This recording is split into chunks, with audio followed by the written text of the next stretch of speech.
The other in rap music. Hi, I'm Gabriella, and I will be discussing the other in rap music. The musicians or rappers have a Dionysian personality where they are seen as irresponsible, irrational, emotional, unpredictable, and pleasure-seeking, all the great characteristics used in order to cook up an unforgettable rap show. Rap music is a gateway for the artist to go from their normal selves to their stage personality. This allows them to communicate the unspeakable and do the unconventional. Now, this includes, but is not limited to, rhyming off the top of the head, or otherwise known as freestyling,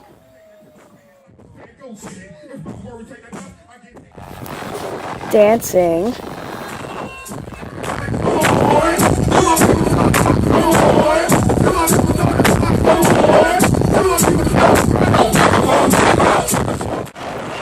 stage diving,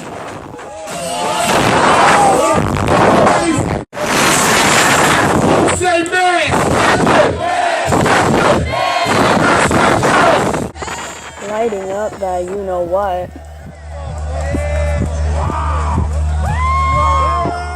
or speaking out on important political issues.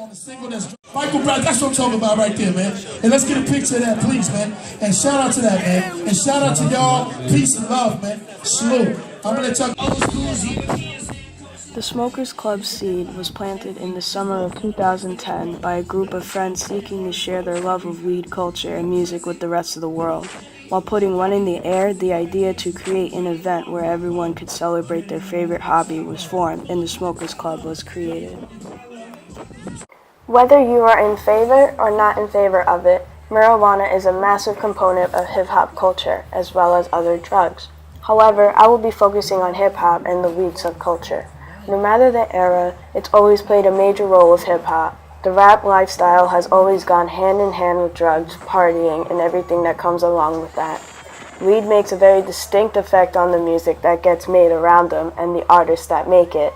The harmless recreational drug operates as an atmosphere enhancer. The mellow high is complemented by music and achieves the same sensation. The music indicates the relaxed legal status of marijuana in our country and the growth and openness with which we use the drug recreationally.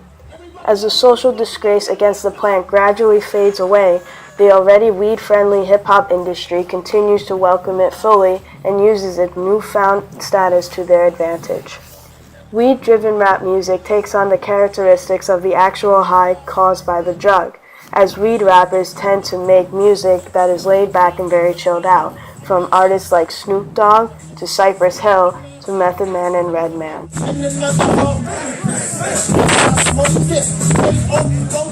You can see how this would be the otherness in music because of the promotion of smoking marijuana, a taboo in society. I heard about this show from an email I received from Songkick, a website that alerts me whenever my favorite artists are in town. I saw Method Man and Redman were performing in New York City and immediately purchased a ticket for the Smokers Club tour at Best Buy Theater in Times Square. Best Buy Theater is a medium-sized venue with an upper floor, main floor, and backside level where there are seats.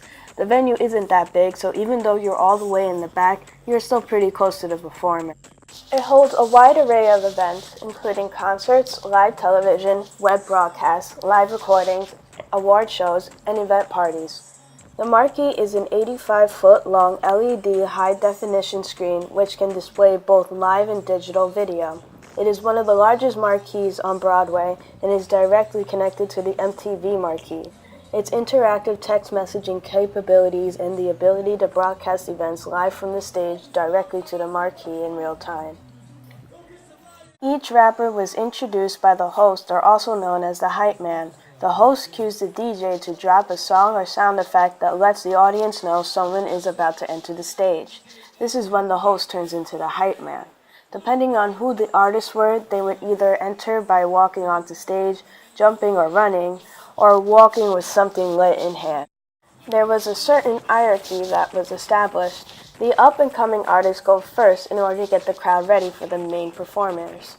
These are usually artists that have just begun their career and are trying to get their name out there and usually perform for a limited time. Breakout artists such as Mick Jenkins from Chicago kicked off the show with popular hits from his new mixtape. Burner from Pittsburgh, Pennsylvania is another up-and-coming artist who is associated with rapper Wiz Khalifa and Be Real from Cypress Hill. After the first artist performed, it was time for the headliners. The headliners are the center attraction, the artists that everyone went to see. These rappers were Be Real from Cypress Hill and Redman and Method Man. 90s rapper and producer from Los Angeles, California, Be Real from Cypress Hill, set the show ablaze with his energy for music and weed culture.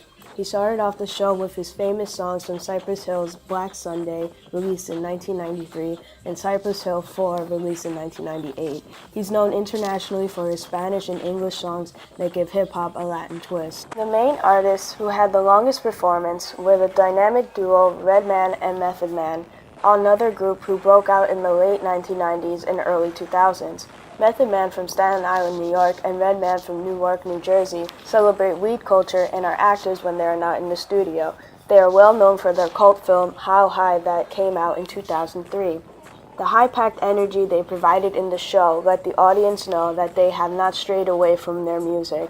They like to infuse dancing and crowd surfing in their performances to keep the energy up during the show. As you can see from these clips, they did not disappoint. The artist would do a call and response method to build a relationship with the audience and squirted water at the crowd if you were seen on your phone during the show. The audience would show positive feedback by screaming, bouncing with the rappers, throwing up thumbs, throwing up Wu-Tang signs, or simply putting their joy in the air. The weed-driven rappers invested the same amount of energy as other artists that do not indulge in marijuana. Weed consumption is a defining otherness in rap music, along with the disputable lyrics that come with it. As long as hip-hop exists, weed will always play a role enhancing the music experience. It gives a distinct flow that makes classic songs still popular amongst the new generations. This was The Otherness in Hip-Hop Music by Gabriela Sanchez. Thank you.